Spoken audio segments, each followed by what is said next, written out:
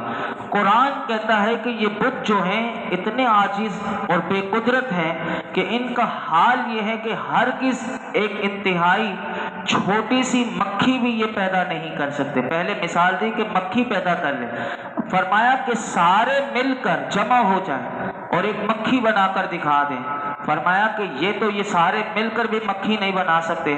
فرمایا کہ پھر عقل مند انسان کو یہ زیب کب دیتا ہے کہ پھر ایسے عاجز اور یعنی اس کو معبود بنائے کہ جو بے قدرت ہے اور اسے پوجے، تو کہا کہ یہ تو اس کی انتہائی درجے کی جہالت ہے۔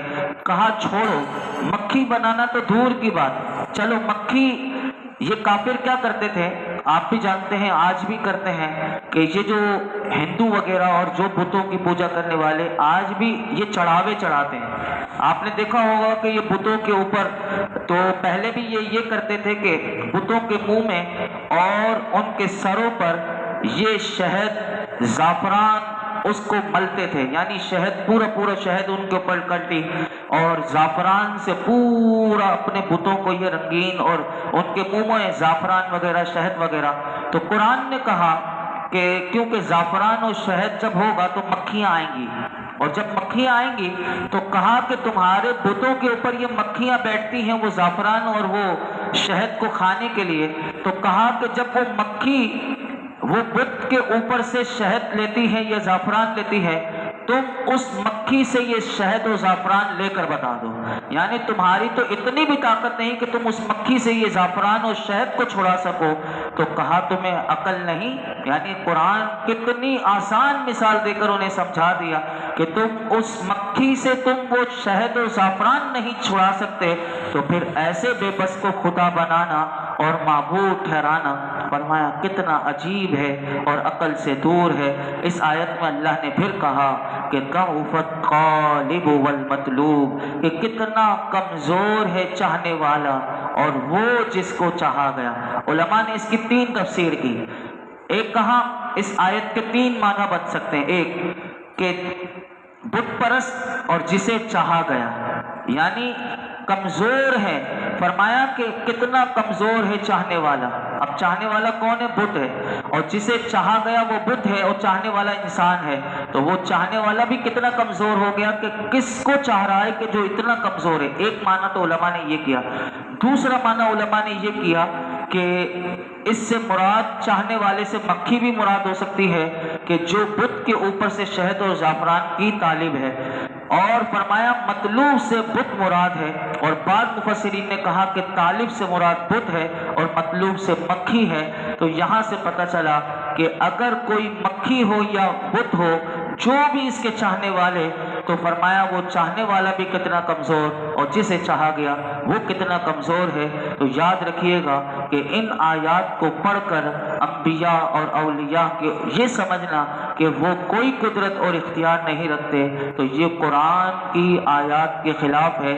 یہ بات بتوں کی ہو رہی ہوتی ہے، لیکن لوگ کیا کرتے ہیں کہ یہ انبیاء اور اولیاء پر چسپاں کرتے ہیں، حالانکہ قرآن بتاتا ہے کہ مردوں کو زندہ کرنا یہ انبیاء کی سنت ہے، اور اللہ نے حضرت عیسیٰ علیہ السلام کا قرآن میں خود بتایا کہ حضرت عیسیٰ علیہ السلام کیا کہتے تھے، یعنی انہیں اللہ نے جو اختیار دیا تھا، جو قدرت دی تھی، وہ اپنے اختیار اور قدرت سے بت تو کچھ نہیں کر سکتے، یعنی مکھی بھی نہیں اڑا سکتے۔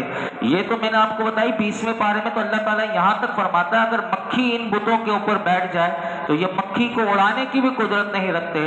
اور یہ اولیاء اللہ انبیاء پر چسپاں کرنا، ان کے بارے میں حضرت عبداللہ بن عمر رضی اللہ تعالیٰ عنہ صحیح بخاری شریف میں فرماتے ہیں کہ یہ خارجیوں کا کام ہے اور ان کی پیروی کرنے والوں کا کام ہے۔ آپ فرماتے ہیں کہ اللہ تعالیٰ نے قرآن مجید میں جو آیات بتوں کی مذمت میں نازل کی، فرمایا کہ اللہ تعالیٰ کی مخلوق میں بدترین شخص وہ ہے کہ جو آیات اللہ نے کافروں کے بارے میں نازل کی، وہ ان آیات کو مومنین پر چسپاں کرتے ہیں۔ حضرت عبداللہ بن عمر فاروق اعظم کے بیٹے ہیں، وہ کہتے ہیں اس امت کے بدترین لوگ ہیں یہ کہ جو ان آیات کو پڑھ کر انبیاء اور اولیاء پر چسپاں کرتے ہیں۔ اور یہاں پر حضرت عیسیٰ علیہ السلام کا میں آپ کے سامنے رکھ رہا تھا کہ ایک ہی آیت فرمایا انی اخلق لکم من الطین کہیئۃ الطیر فانفخ فیہ فیکون طیرا باذن اللہ وابرئ الاکمہ والابرص واحیی الموتى باذن اللہ۔ حضرت عیسیٰ علیہ السلام کہتے ہیں کہ میں، لفظ ہے میں سے، آپ اپنے آپ کو بتا رہے ہیں کہ اللہ نے ہمیں نبی بنایا تو اختیار بھی کیسا دیا، فرماتے ہیں اور اللہ نے ان کی کلام کو قرآن بنا دیا۔ حضرت عیسیٰ علیہ السلام کہتے ہیں میں تمہارے لیے مٹی سے پرندے جیسی ایک شکل بناتا ہوں، پھر اس میں پھونک ماروں گا تو وہ اللہ کے حکم سے فوراً پرندہ بن جائے گا۔ اور فرمایا میں پیدائشی اندھوں، کوڑ، اور فرمایا کہ پیدائشی اندھوں کو اور کوڑ کے مریضوں کو شفا دیتا ہوں۔ شفا دینے والی ذات کون کی؟ اللہ کی۔ لیکن اللہ نے مجھے یہ قدرت و طاقت دی ہے کہ میں شفا دیتا ہوں۔ اور فرمایا کہ اسی طرح میں اللہ کے حکم سے مردوں کو زندہ کرتا ہوں۔ مردوں کو زندہ کرنا کس کا کام ہے؟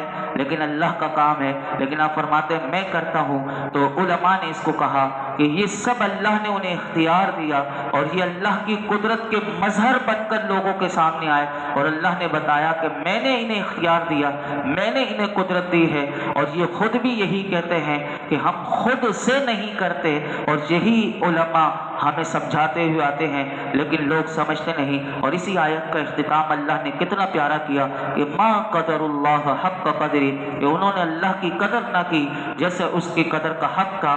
یعنی اللہ فرماتا ہے کہ جنہوں نے عاجز، بے بس اور مکھی سے بھی کمزور بتوں کو اللہ کا شریک ٹھہرایا، انہوں نے اللہ کی ویسی قدر نہ کی جیسی اس کی قدر کا حق تھا۔ انہوں نے اللہ کی عظمت کو نہ پہچانا کہ وہی اللہ حقیقی معبود ہے اور وہی کامل قدرت رکھنے والا رب ہے، وہی قوت والا، وہی غلبے والا ہے۔ ہمارے رب کی شان یہ ہے۔ اللہ تعالی ہم سب کو مرتے دم تک صحیح عقیدے پر اللہ رب العالمین ہمیں استقامت عطا فرمائے، اور صحیح عقیدے پر ہی اللہ تعالی ہمارا خاتمہ بالخیر فرمائے۔ الحمدللہ رب العالمین، والصلاة والسلام علی سید الانبیاء والمرسلین وعلی آلہ واصحابہ اجمعین۔ یا اللہ پاک جو کچھ ہم نے سنایا اس میں کوئی غلطی کوتاہی ہو معاف فرما دے، اپنی بارگاہ میں قبول فرما، اخلاص کے ساتھ۔ مولائی کریم قرآن حکیم سیکھنے سکھانے کی توفیق عطا فرما۔ مولائی کریم سمجھنا سمجھانا ہمارے لیے آسان کر دے، اللہ سمجھنا سمجھانا آسان کر دے، عمل کرنا آسان کر دے، غور و فکر کرنا آسان کر دے، اس کا فہم عطا کر دے۔ اللہ فہم قرآن دے دے، فہم حدیث دے دے، اللہ فہم دین دے دے، اللہ علم دین حاصل کرنا ہمارے لیے آسان کر دے، قرآن و سنت کا فہم دے دے، ہماری جہالت ہم سے دور کر دے، ہماری برائیاں ہم سے دور کر دے، ہمارے گناہ ہم سے دور کر دے۔ اللہ تو ہم سے راضی ہو جا، ہماری بے حساب مغفرت فرما، ہمارے والدین کی، میرے آقا کی، تمام امت کی مغفرت فرما۔ اللہ یہ جتنے حاضرین موجود ہیں جس کے دل میں جو مراد ہو پوری فرما۔ وصلی اللہ تعالی علی خیر خلق محمد وعلی آلہ وصحبہ اجمعین۔